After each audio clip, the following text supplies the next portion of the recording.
Hi guys, it's Tony from My Crazy Life. Now, who would retire from the UK to the Philippines? I mean, the Philippines has, we've all seen the beautiful postcards, the picture perfect postcards of the Philippines with their white sandy beaches, palm trees, coconut trees. We've seen all of those.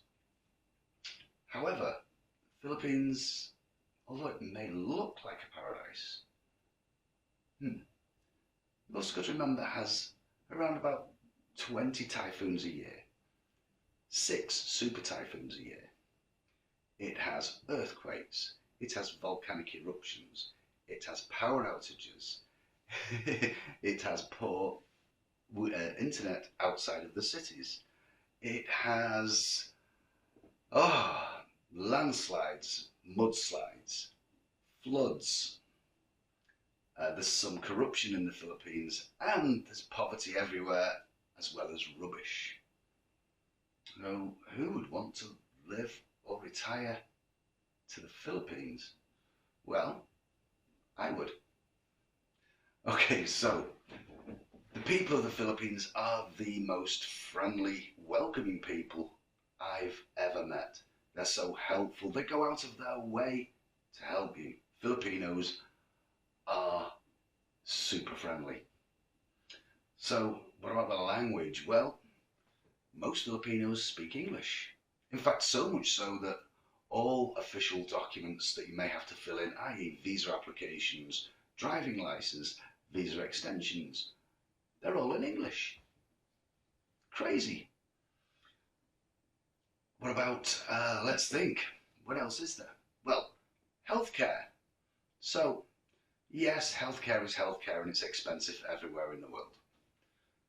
Or is it? If you compare the price of a doctor's visit, of visiting a doctor in, say, the US, that's going to cost you around about 120, 130 bucks, $130. In the UK, for a private consultation with a doctor, is going to cost you around about 70, 80 pounds. In the Philippines, from as little as a tenner. So, big difference there. Hospital stays, they can be anything because obviously there's so many conditions you could have. However, health insurance in the Philippines can be quite cheap. So, we're looking at something from £450 a year, right way up to, tens of thousands of pounds a year. It all depends on health conditions, your age, things like that. But on the whole, it's fairly cheap for health insurance.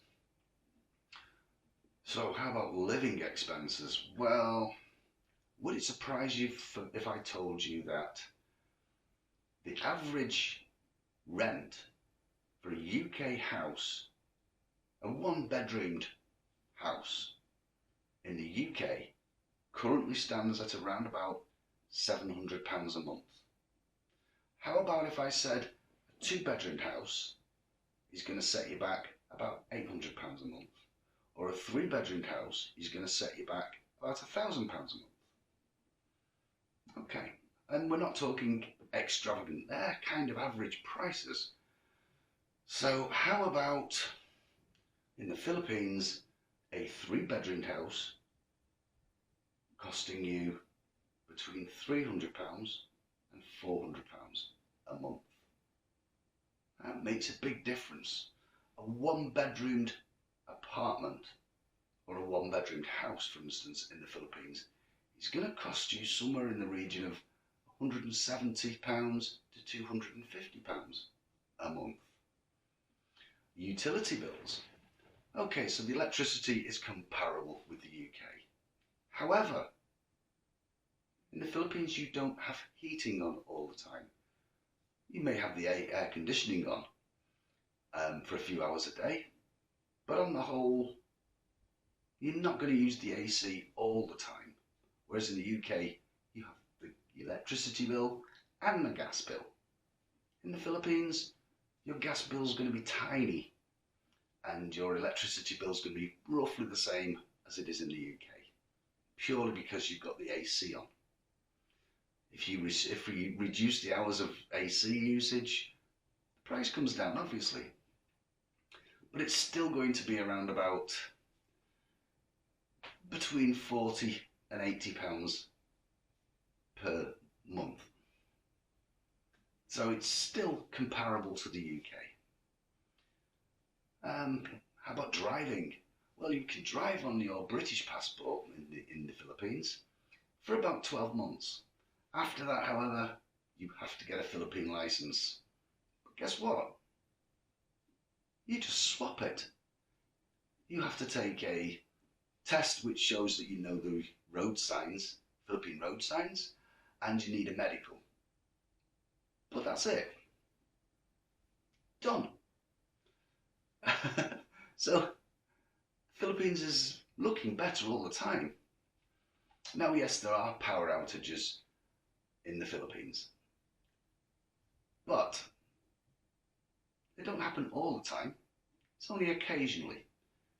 And you don't know, to be honest, you don't know whether it's going to be 15 minutes power outages or a 2-day power outages. You don't know. If you have your own property, you know, you're renting a house, buy a generator. They're cheap. And it saves you the hassle. Oh, what else can go wrong in the Philippines? What else? Well, how about transport, public transport?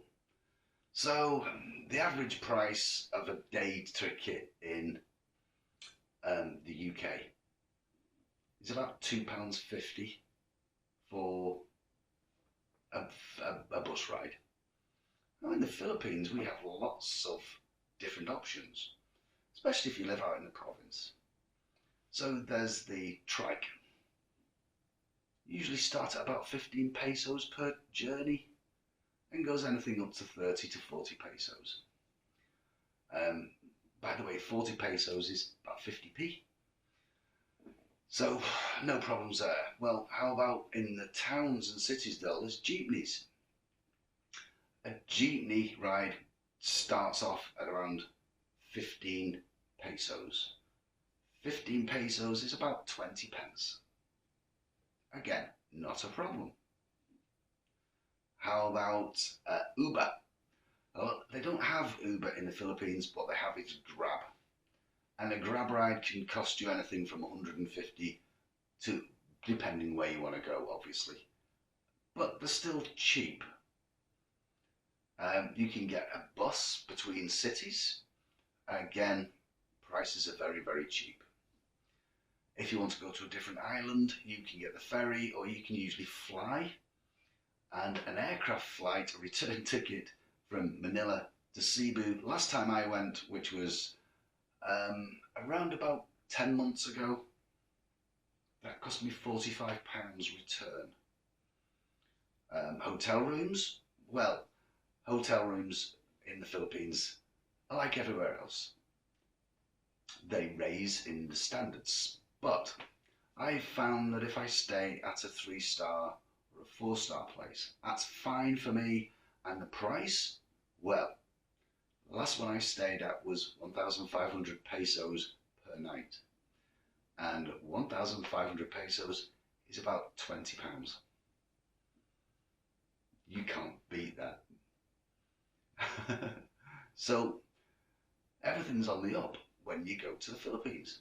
So whether you're visiting on holiday, or you want to retire there, or you want to live there and work, there's always ways of doing it, and the cost of living is so much cheaper. That's why I want to go to the Philippines.